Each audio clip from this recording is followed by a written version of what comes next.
جب حکم آتا ہے فستا بما تؤمر، اے نبی اب ڈنکے کی چوٹ کہیے. شروع میں 3 سال جو ہے حضور نے اس کو کہتے ہیں پی پی کال، پرسن ٹو پرسن، انفرادی رابطے کے ذریعے سے جو ہے وہ دعوت کو پھیلایا تھا.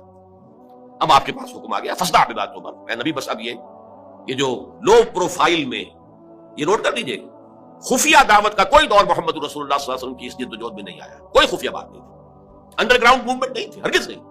البتہ لو پروفائل میں پرسن ٹو پرسن کانٹیکٹ کے ذریعے سے بات پھیل رہی تھی. لیکن اب حکم آ گیا فستا بما تؤمر، اے محمد اب ڈنکے کی چوٹ کہو جس چیز کا کہ تمہیں حکم ہوا ہے. پھر آپ کوہ صفا پر چڑھے. اب کوہ صفا جو رہ گیا ہے بیچارہ، وہ تو اس کا ایک سمبل ہے، علامت ہے جو باقی رہ گئی ہے. حضور کے زمانے میں باقاعدہ پہاڑی تھی، ایسی پہاڑی کے جس کے پیچھے کوئی لشکر بھی چھپ سکتا تھا، ایسی پہاڑی. بہرحال یہ چونکہ عرب کا دستور تھا، یہیں سے ہمیں ایک بات معلوم ہوتی ہے کہ دعوت کے لیے جو بھی آپ کے زمانے میں مروجہ ہو طریقے، ان سب کو اختیار کرنا. ہاں اگر کوئی شرافت کے یا حیا کے منافی کوئی شے ہے تو اس کو اس میں سے ختم کر دیا جائے، لیکن یہ کہ جتنے بھی ذرائع ہوں ابلاغ کے جو موجود ہوں آپ کے وقت میں، وہ آپ کو استعمال کرنے چاہیے. جب حکم ہوا فستا بما تؤمر تو آپ نے رواج کے مطابق یہ شکل اختیار کی. رواج کیا تھا؟ عرب میں آپ کو معلوم ہے کہ قبائل ایک دوسرے پر حملہ کرتے رہتے تھے، غارت گری ہوتی تھی، لوٹ مار ہوتا تھا.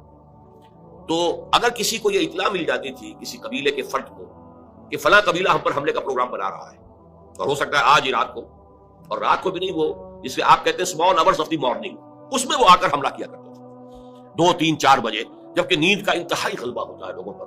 وہ سوئے ہوئے پر آ کر اچانک ٹوٹ پڑنا، قتل بھی کرنا اور لوٹ مار کر کے بھاگ جانا، یہ ان کا ایک عام رواج تھا. تو جس کسی کو اطلاع مل جاتی تھی کہ قبیلہ جو ہے اس طور سے حملہ آور ہوا چاہتا ہے، وہ کسی بلند مقام پر چڑھ جاتا تھا، کپڑے اتار دیتا تھا، بادل ذات برہنہ ہو جاتا تھا، نعرہ لگاتا تھا وا صباحا، ہائے وہ صبح جو آیا چاہتی ہے، جس میں غارت گری ہوگی، جس میں لوٹ مار ہوگی، جس میں کشت خون ہوگا. وا صباحا، وہ صبح، ہائے وہ صبح جو آیا چاہتی ہے. اب دیکھیے دونوں چیزیں اس نے جمع کر لی، آڈیو ویژول، اس لیے کہ جہاں تک تو اس کی آواز جا رہی وا صباحا، وہاں تک تو لوگوں نے اس کی آواز کو سن لیا، وہ لپکے دوڑے، کوئی بڑی خبر ہے، کوئی حملہ ہوا چاہتا ہے، کوئی بڑی تباہی آنے والی ہے، یہ شخص اس کی خبر دینا چاہتا ہے، تو دوڑو لپکو سنو اس کی بات.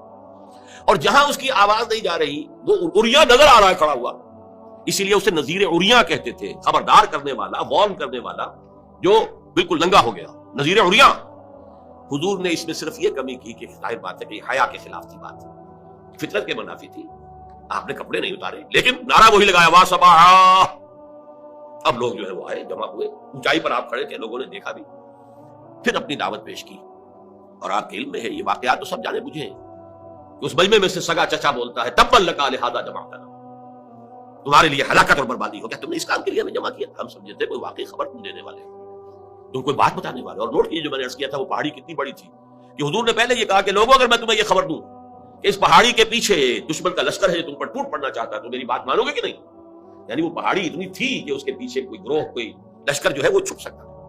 انہوں نے کہا ضرور، ایک تو اس لیے کہ آپ بلندی کے مقام پر پہاڑی پر کھڑے ہیں، پہاڑ کے دونوں طرف دیکھ رہے ہیں، اور دوسرے یہ کہ آپ نے تو کبھی جھوٹ بولا ہی نہیں، آپ صادق الامین.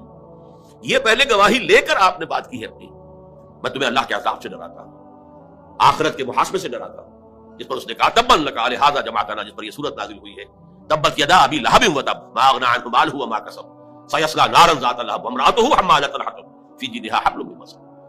تو یہ میں نے 2 جھلکیاں آپ کو دکھائی ہیں کہ کیسا میگر سٹارٹ ہے، کتنا دل کو توڑ دینے والا، کتنا انسان کی